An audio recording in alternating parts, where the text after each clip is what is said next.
Bem-vindos ao Entre Farmas, nosso canal de comunicação com os farmacêuticos. Conosco hoje o presidente, diretor do Sindicato dos Farmacêuticos de Minas Gerais, para discutirmos o tema dos conselhos e sindicatos, essa relação e falar da proteção dos farmacêuticos, do nosso âmbito profissional e dos direitos trabalhistas. Obrigado pela presença e bem-vindo, Rilke. Obrigado, Júnior. Eu que agradeço e parabenizo pelo seu entusiasmo e a defesa da categoria, da profissão. Grande abraço. Muito obrigado, Rilke. Obrigado aí pela presença, Júnior. E a gente tem que nós temos que apresentar o nosso convidado, né? Então eu estou aqui com o currículo do Rilke Novato Públio, mestre em enfermagem, saúde pública pela UFMG, mestre em ciências sociais, especialista em gestão da assistência farmacêutica, especialista em saúde pública, especialista em micropolítica da gestão do trabalho. Ele é graduado em farmácia e bioquímica pela Universidade Federal de Ouro Preto, a UFOP. Foi superintendente estadual de vigilância sanitária estadual, atuou como consultor facilitador do projeto de fortalecimento da gestão estadual do SUS, diretor da Federação Nacional dos Farmacêuticos, integrante da Comissão Intersetorial de Vigilância em Saúde do Conselho Nacional de Saúde. Atua, inclusive, como farmacêutico concursado da Secretaria Municipal de Saúde de Betim. Atua como conselheiro estadual e municipal de saúde. Integra o quadro de professores dos cursos de especialização em vigilância em saúde e de especialização em saúde pública da Escola de Saúde Pública de Minas Gerais. Rilke, essa oportunidade hoje é muito especial porque ainda hoje muitos colegas confundem direitos e deveres do conselho, do sindicato, e é uma oportunidade para a gente falar, né? O conselho tem essa missão de defender o âmbito profissional, de defender o farmacêutico, e o sindicato soma força nessa missão, mas especialmente quem pode sentar e discutir o salário do farmacêutico, os direitos trabalhistas, é o sindicato. Você pode nos falar um pouco como que o sindicato faz essa articulação e como é importante os farmacêuticos estarem ali participando e serem sindicalizados? Sim, Júnior, Fabiana, eu quero agradecer o espaço e a oportunidade, né? Como você disse, volta e meia há confusão entre as competências de entidades, aí eu incluiria até a associação e, às vezes, até vigilância sanitária. Exatamente. Muito bem, você disse muito bem, o Conselho de Farmácia, os conselhos, as autarquias, né, de fiscalização do exercício profissional, tem uma função bem definida da defesa da profissão, do âmbito, das atividades novas do mercado. E o sindicato tem por competência legal, previsão legal, prevista na consolidação da Lei dos Trabalhos. Isso é do século passado, né, anos 1940, por aí, de responder, tanto coletivamente quanto individualmente, pelo profissional, pela categoria profissional. Então, tudo que diz respeito a condições de trabalho, direitos de trabalho, sobre a ótica da legalidade, é competência do sindicato. As demais entidades têm as suas competências variadas, né? Compete ao sindicato e só a ele fazer uma ação de defesa do profissional, seja no campo do âmbito individual, uma ação trabalhista, por exemplo, individual, seja no campo coletivo. Então, o sindicato tem um papel fundamental, de forma coletiva, fazer a defesa da categoria. O Rilke, a gente sabe da Convenção Coletiva de Trabalho como força de lei, né? Tem uma força de lei. Exato. E ela define aí os direitos, né, para os farmacêuticos. Mas muita gente acaba não participando, né? Ou acompanha distante. Como é que o farmacêutico, a farmacêutica pode participar? E quais são as datas previstas aí para a campanha salarial dos farmacêuticos neste ano? Muito bom, Fabiano. Nós estamos, inclusive, no momento com essa discussão. Nós estamos na iminência de fazer uma nova convenção coletiva, porque ela é de ampla geral. Importante dizer a diferença de uma convenção coletiva e de um acordo coletivo. Convenção é quando você negocia com o sindicato, representa uma série de entidades patronais. E no caso, por exemplo, da farmácia, drogaria, distribuidora, a gente negocia em Minas Gerais com o Sincofarma MG, o Sindicato do Comércio Farmacêutico Varejista, e com a FEComércio, que representa o setor atacadista, são as distribuidoras. A chamada database, que é um mês de negociação, para essa negociação, para esse setor, né, é exatamente o mês de março. Nós estamos na iminência, né, da discussão no mês de março já. E fizemos, portanto, uma assembleia com a categoria, uma assembleia online, prevista estatutariamente. Então, o Estatuto do Sindicato, ele prevê e autoriza a realização de assembleias online, já com reconhecimento cartorial. E nessa atividade da Assembleia, os farmacêuticos podem participar. Os colegas farmacêuticos podem e devem participar manifestando. Então, isso aconteceu. A cada ano, essa negociação é feita. Para além da participação da Assembleia, onde a gente define a chamada pauta de reivindicações, né, quais são as cláusulas que queremos ver aprovadas na Assembleia, nós também convidamos os colegas, é claro que com sua representatividade, um número, né, definido, para participar das reuniões com o sindicato patronal, viu, Júnior? Uhum. Então, já fica aqui, inclusive, o convite. Assim que nós tivemos a reunião marcada, eu sei que você tem uma audiência importante aí no podcast, a gente vai estar divulgando no site para que farmacêuticos que puderem participar conosco da reunião com o sindicato patronal, assim fizerem, né? Porque aí você mostra como é que acontece essa negociação.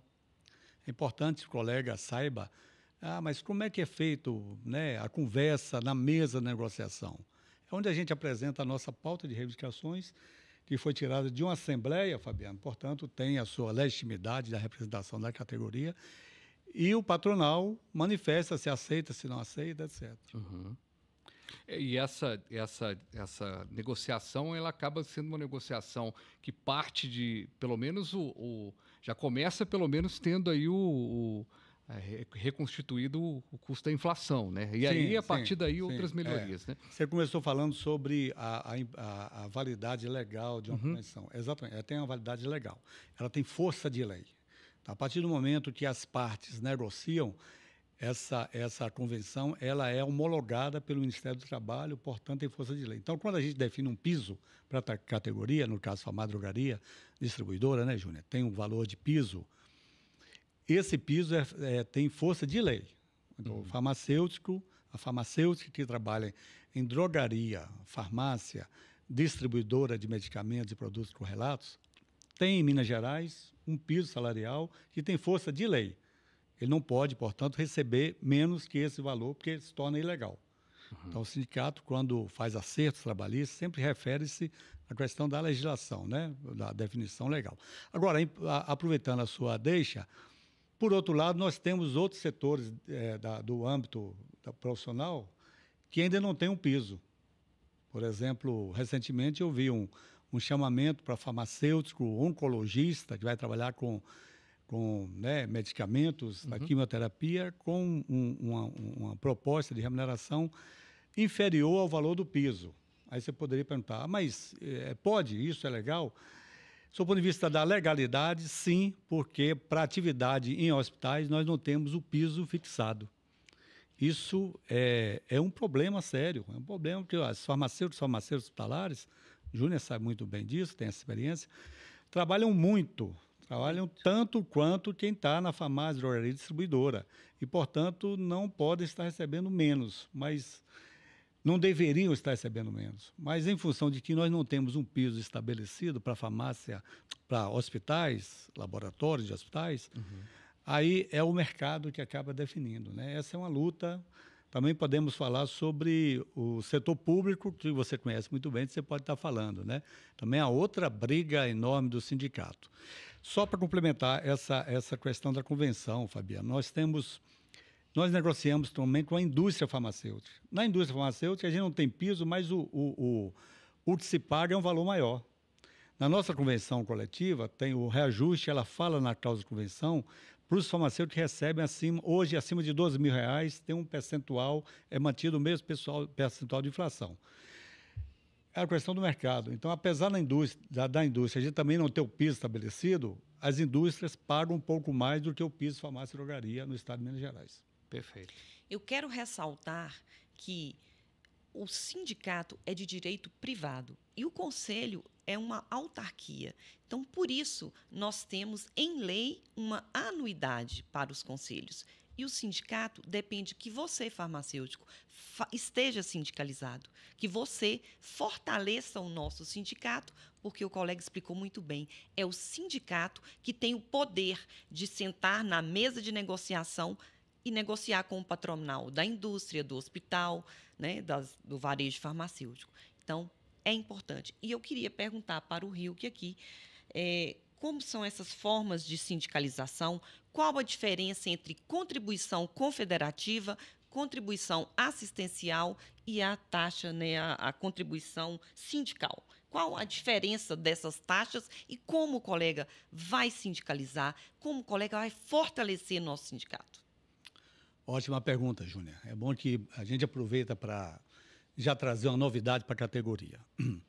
Eu acho que é de conhecimento público que os sindicatos, de um modo geral, não só dos farmacêuticos, a partir de 2017, com a chamada reforma trabalhista, que a gente no nosso meio chama até de deforma trabalhista, houve um prejuízo enorme para os sindicatos na medida que foi definido de que o chamado imposto sindical, aquela dedução de um dia de trabalho anual obrigatória para todos os trabalhadores e trabalhadoras de todos os sindicatos, de todas as áreas, né, no país, passou a não ser mais obrigatória.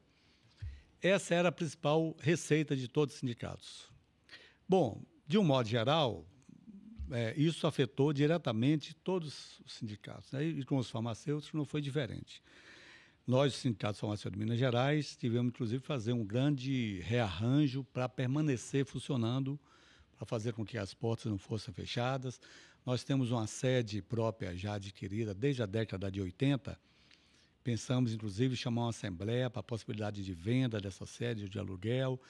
Aí acabou, com a pandemia, né, com mais dificuldade, a gente conseguiu fazer com que hoje o sindicato, na sua sede, funciona com a participação de chamado co-work. A gente divide o espaço com a outra entidade que ajuda o sindicato a estar bancando lá as suas despesas ordinárias, né? Condomínio, telefone, essas coisas. Com isso, o sindicato conseguiu ter um fôlego, vamos dizer assim. Mas a taxa de adesão, de sindicalizações, ao longo dos anos, vem caindo muito, de modo geral, e com os farmacêuticos não foi diferente. Muito bem. Nós estamos fazendo uma discussão, já no sentido avançado, de fazer com que essas três possibilidades de receitas que você falou, né, se transformassem numa só, né? Hoje nós temos, na verdade, duas, que era a anuidade sindical para aquele farmacêutico que quer ser sindicalizado e contribuir para fortalecer o sindicato, mas na perspectiva também de um retorno de consultoria jurídica, etc. Essa é uma taxa que era, né, ainda existente. E a outra é a chamada taxa negocial ou contribuição assistencial, que ela acontece quando a gente faz alguma negociação. Então, fechou uma convenção coletiva com o comércio, né, o Sincofab, a FEComércio, aí a gente discute na Assembleia a possibilidade do pagamento de uma taxa que era um valor, que a gente acredita até um valor simbólico, mas que é em função dessa negociação, porque o sindicato acaba tendo despesa com advogado, enfim, né, com a sua vida normal. É importante falar, Júnior, que os diretores do sindicato são diretores voluntários, né? Cada diretor tem a sua atribuição, a sua atividade, então não são funcionários do sindicato. É uma ação voluntária de vontade dos diretores para fazer com que a entidade permaneça e avance. Muito bem. Qual a discussão que nós estamos fazendo para esse ano? E aí a novidade é de que a gente tenha uma única taxa, até adianta o valor, já discutido em Assembleia, no valor de R$ 125, é uma taxa uma vez só por ano, com o objetivo de fortalecer o sindicato e, ao mesmo tempo, não trazer nenhum dano para, né, ônus para o profissional, a cada negociação que nós fizermos. Então, o farmacêutico trabalha em drogaria, distribuidora, farmácia, ele vai pagar uma única vez por ano esse valor de R$ 125. E aí a gente já presta assessoria jurídica, né? E caso haja necessidade de uma ação trabalhista, esse farmacêutico vai ter um advogado atendendo com a menor taxa possível, se você comparar com taxa da OAB e outras, Fabiano, num valor, um percentual muito baixo. Então, a gente aproveita o seu podcast, Júnior, para dizer o seguinte: farmacêutico, manifeste. Agora, para ser sindicalizado, não basta pagar, é preciso que manifeste o interesse de ser sindicalizado. E a sindicalização, constitucionalmente, ela é de livre procura de qualquer trabalhador, né? Então, mas a única questão seria a adesão pagando essa taxa, né? Que já tem uma série de colegas que já aderem e tal. Então, uma vez paga esse valor, assim que fecharmos a negociação, né, ele manifesta o interesse de ser sindicalizado e passa a ser sindicalizado e ter aí as assistências que o sindicato vier a poder proporcionar. Hoje é assistência jurídica e a gente pretende ampliar e avançar mais, né? Perfeito. É isso, colegas. Depende de você. O movimento é nosso. Para sentar com o patronal e ter força, tem que ter os sindicalizados. E para parar as arestas, estamos lutando pelo nosso piso nacional do farmacêutico. Mas, enquanto isso, é o sindicato que vai garantir o nosso salário, o nosso piso digno e em todas as áreas de atribuições do farmacêutico. Por isso, fique atento à campanha desse ano, sindicalize. Queria agradecer ao Hilke, queria agradecer ao Fabiano Frade por essa conversa esclarecedora para os nossos colegas farmacêuticos. Ô, Júnior, e antes do seu encerramento, né, dando a despedida para a turma, lembrar que esse episódio faz parte de vários outros que estão no nosso canal, @entrefarmas, você acompanha no YouTube, você pode dar aquela curtida, dar aquele joinha também e compartilhar esse vídeo para outras pessoas acompanharem este papo que leva a profissão farmacêutica bastante a sério. É isso, viu? É isso. Obrigado, viu, Hilke? Obrigado, Fabiano. Obrigado, Júnior. Parabéns pelo podcast. Mantém alta essa disposição. Isso aí. Juntos somos mais fortes.